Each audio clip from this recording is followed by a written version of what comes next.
فكرة جديدة جدا للقرنبيط معايا النهاردة. بتخافي تجيبيه علشان الزيت بيهلك زيت كتير؟ لا، تعالي بقى ما اقولك على فكرة جديدة خالص. اول حاجة معايا مية مغلية بحط فيها معلقة صغيرة من الملح والكركم وكمان الكمون. اول ما بتغلي معايا بنزل عندي بالقرنبيط كده يا جماعة بعد ما قطعته بالشكل ده وغسلته عندي بالمية، وبروح حطاه عندي في المية المغلية يستوي معايا، وبصفيه عندي. اول ما استوى بالشكل ده يا جماعة اسيبه يبرد تماما معايا. بعمل عندي بقى هنا الخلطة الرهيبة. 2 بيضة يا جماعة بنزل عليهم بمعلقة كبيرة من الخل وكوبايتين من اللبن الحليب. ما شاء الله، ادي نزلت بأول كوباية وادي تاني كوباية معايا بالشكل ده. بروح بقى جايبة عندي طماطم مبشورة وكمان جزراية وكمان عندي ربطة خضار مشكلة.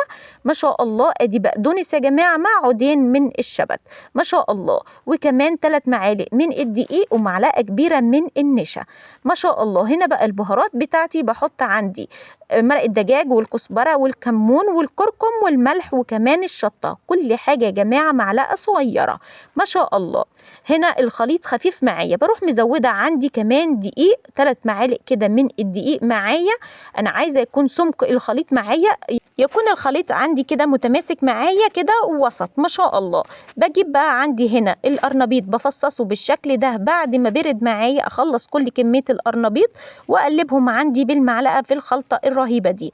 أجيب بقى عندي هنا صينية وأنزل فيها بشوية زيت كده في الأرضية وأدخلها بقى، أظبط الصينية معايا بالشكل ده. وطبعا الفرن سخن يا جماعة، لازم أول ما تخلصيها تدخليها الفرن.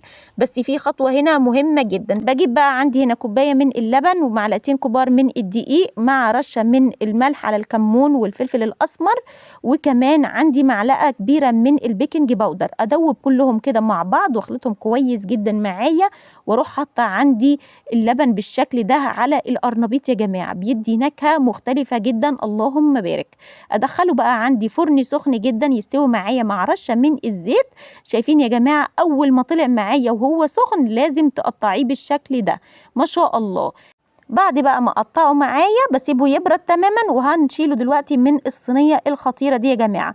القطعه متماسكه ازاي، وشايفين كمان مش محروق معايا، مستوي وطعمه مميز جدا، وحاجه سهله وبسيطه. وكمان قدمناها مع احلى جبنه حادقه يا جماعه مع العيش الشامي اللي احنا عملناه في الفرن. اتمنى حضراتكم تجربوه، واتمنى مش تنسوا تكتبوا لي تعليقاتكم على الفيديو. والسلام عليكم ورحمه الله وبركاته.